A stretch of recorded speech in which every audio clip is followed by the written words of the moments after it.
Ce ne sera pas facile, ça, je peux vous le garantir. Néanmoins, ce n'est pas pour autant que ce sera aussi impossible. Je vous raconte aujourd'hui comment, avec des actions précises, je suis arrivé à surmonter jusqu'aujourd'hui la tentation des films pour adultes. J'ai commencé à consommer du contenu à caractère X grâce à un ami lorsque j'avais 17 ans. Ce dernier venait souvent chez nous à la maison, il venait fréquemment, donc mes géniteurs ont commencé à s'habituer à le voir tout le temps avec moi. Il était devenu, à un moment donné, un membre de notre famille parce qu'il était tout le temps chez nous. Moi aussi, je ne trouvais pas d'inconvénient, même que j'aimais sa compagnie. Nous avions presque tout en commun. Nous jouions à mes différents jeux pour passer le temps. Et cette situation continuait ainsi pendant quelques mois, jusqu'au jour où ce pote à moi vienne avec une nouveauté à la maison.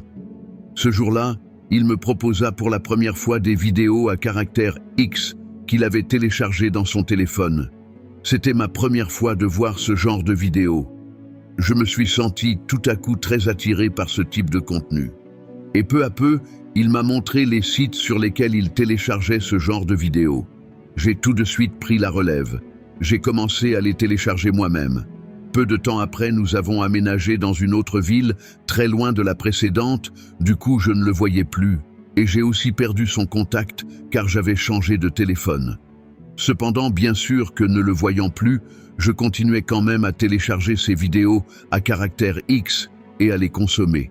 Car la première exposition à ce type de contenu avait déclenché une habitude de rechercher davantage de ces vidéos.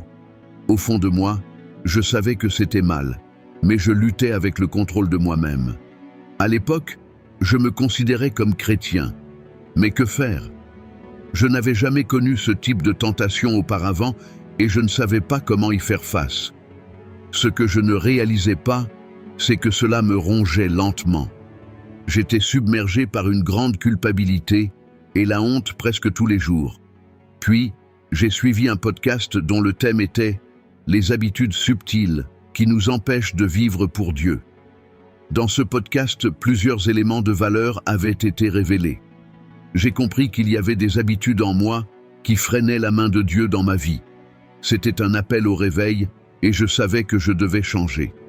La seule solution qui m'est venue en tête était d'en parler à un supérieur hiérarchique dans mon église et surtout digne de confiance. Je me souviens vivement d'une nuit plongée encore dans cette culpabilité extrême. J'ai lancé son numéro et j'ai dit « Frère Nathan, je voudrais vous parler ». Il était environ 1h du matin. Il était choqué que je l'appelle aussi tardivement, mais il est resté au bout du fil et m'a écouté lentement.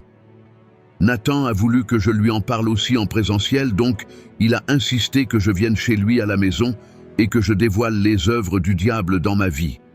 Il disait que la grande partie de ma délivrance était de confesser et de regretter amèrement. Ce que j'ai réussi à faire car j'en avais vraiment marre.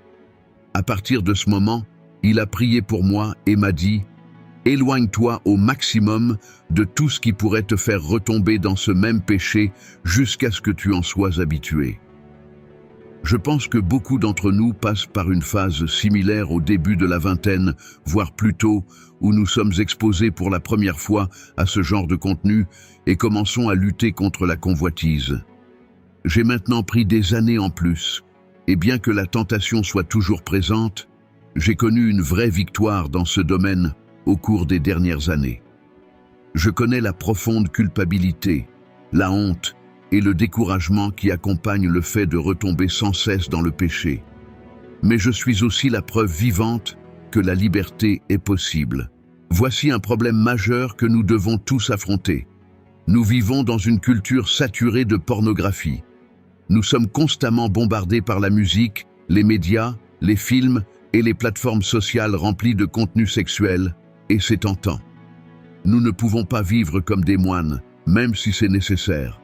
Mais nous devons apprendre à naviguer dans cet espace. Je veux partager certaines choses qui m'ont aidé à faire de réels progrès vers la liberté. Dans Matthieu 26, 41, Jésus fournit 2 étapes cruciales pour surmonter la tentation. Veiller et prier afin de ne pas tomber en tentation. L'esprit est bien disposé, mais la chair est faible. Que signifie veiller? Cela signifie être en alerte, conscient et perspicace. Ces mots décrivent-ils comment vous abordez votre vie quotidienne? Pendant longtemps, j'ai ignoré à quel point la sexualité était ancrée dans ce que je consommais. Je faisais semblant que cela ne m'affectait pas, mais je n'étais ni en alerte, ni conscient, ni perspicace. Nous devons reconnaître ce qui nous entraîne dans la tentation. C'est là que cela devient intense, et beaucoup reculent en pensant que c'est trop extrême, pas très grave, ou qu'ils sont assez forts pour y faire face. Laissez-moi vous dire, vous n'êtes pas assez fort. Si vous êtes sur Instagram, allez dans votre liste de suivi. Qui suivez-vous qui vous tente? Sérieusement, arrêtez de les suivre.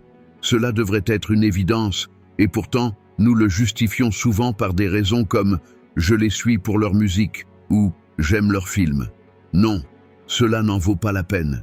Même si c'est un ami qui poste des photos suggestives, si cela vous entraîne dans la convoitise, vous ne devriez pas le suivre. J'ai parcouru mon Instagram et j'ai cessé de suivre toute personne qui me tentait, même si j'aimais leur musique ou étais curieux de savoir ce qu'ils faisaient. Je ne veux tout simplement pas être tenté, alors je l'ai supprimé de mon fil. Il en va de même pour TikTok. J'ai également arrêté de regarder certains films. En tant qu'adolescent, je pensais être assez mature pour les gérer, mais cela n'en valait pas la peine. Les films n'étaient pas si bons et ils infiltraient des pensées impudiques dans mon esprit.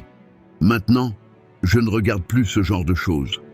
Quand je vais au cinéma, ou lorsqu'il est question de voir un film à la télé, j'utilise le bon sens et je fais attention de vérifier s'il y a du contenu sexuel ou de la nudité.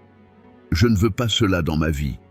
Pour moi, les réseaux sociaux étaient un lent goutte à goutte qui préparait mon cœur à tomber dans l'immoralité sexuelle. De petits morceaux de tentation ici et là, au début, cela semblait inoffensif, mais ces petits déclencheurs vous tirent plus profondément dans la convoitise. Nous devons couper cela à la racine. Dieu se soucie aussi de notre vie. Alors nous devons être attentifs même aux petites choses qui s'insinuent dans nos vies et nous mènent sur un chemin plus sombre. La deuxième partie de Matthieu, 26 à 41, parle de la prière. Priez sans cesse, comme il est dit dans 1er Thessaloniciens. Cela est particulièrement important face à la tentation. Si nous ne prions pas constamment, nous comptons sur notre propre volonté, ce qui est largement insuffisant. Jésus dit « Mais la chair est faible ». Si vous avez été dans cette bataille depuis un moment, vous savez que votre chair est vraiment faible. Quand je fais face à la tentation, je demande à Dieu de me délivrer et je l'écoute aussi. Dieu déteste le péché et il m'a donné le pouvoir de le surmonter par son esprit. Dans Colossiens 3:5, il est dit de « faire mourir ce qui est terrestre en vous, l'immoralité sexuelle, l'impureté, la passion, le mauvais désir et la convoitise ». Mais comment faisons-nous mourir ces choses? En les confrontant, en les reconnaissant et en arrêtant de les justifier dans nos vies. J'ai trouvé utile d'être ouvert avec quelques personnes de confiance dans ma vie à propos de mes luttes. Les garder à l'intérieur ne fait que donner plus d'espace au péché. Lorsque nous gardons nos péchés dans l'ombre, nous les préservons. Galates 5,16 nous dit de marcher selon l'esprit pour ne pas accomplir les désirs de la chair. Cela va de pair avec la prière. Si nous essayons de surmonter la convoitise par nous-mêmes, cela ne fonctionnera pas. Mais si nous marchons dans l'esprit et poursuivons le Christ, nous écarterons naturellement les choses qui ne sont pas en accord avec la personne que nous devenons en lui.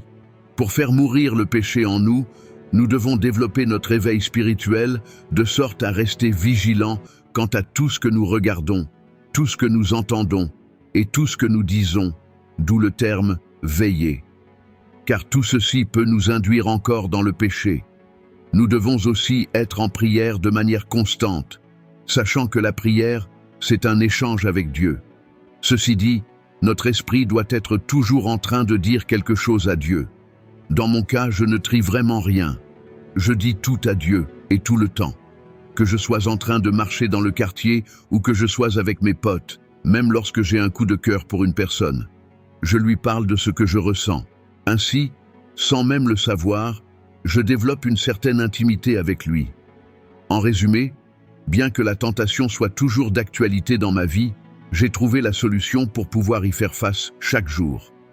Notre pouvoir sur le péché commence à se manifester dès l'instant où nous prenons conscience que nous l'avons. Je vous invite dès à présent à prier sincèrement en répétant après moi « Dieu Tout-Puissant, Créateur du ciel et de la terre, je te remercie d'utiliser cette vidéo pour me parler encore une fois. Éternel, je te prie de me pardonner car j'ai péché. J'ai encore succombé à la tentation. Éternel, pardonne-moi. Il est écrit dans Proverbe 28:13, « Qui cache ses fautes ne prospéra pas, qui les avoue et les délaisse obtient miséricorde. Je t'avoue mon iniquité, Éternel, pardonne-moi.